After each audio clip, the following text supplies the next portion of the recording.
In the equity quadrant, taking a look at the June Nasdaq futures, which had a positive morning but turned around midday to head lower and also created an outside range day.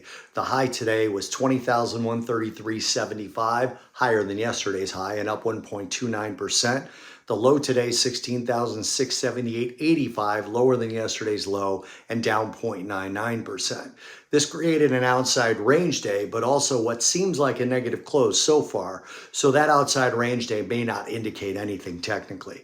We did, however, close above the 50-day moving average, so that's a positive sign for the Nasdaq going forward, as volume was respectable. The FOMC met today and left rates unchanged, but made an interesting change to their statement.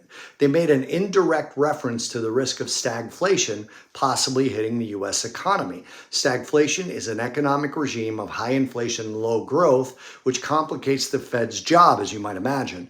Higher inflation points to higher rates, but lower growth points to lower rates, so it leaves the Fed in a precarious position. It's also the worst possible economic regime for equities. Every sector tends to underperform.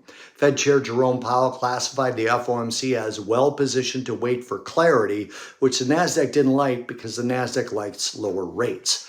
Tech earnings continue after the close today, with UK-based semiconductor giant ARM Holdings releasing earnings. Tech earnings so far have been mixed this season, but generally positive in semiconductors, with companies like AMD and Broadcom delivering strong earnings. The Nasdaq will be hyper-focused on AMD's earnings after the close, with earnings expected at 52.5 cents per share and revenue expected at $1.23 billion.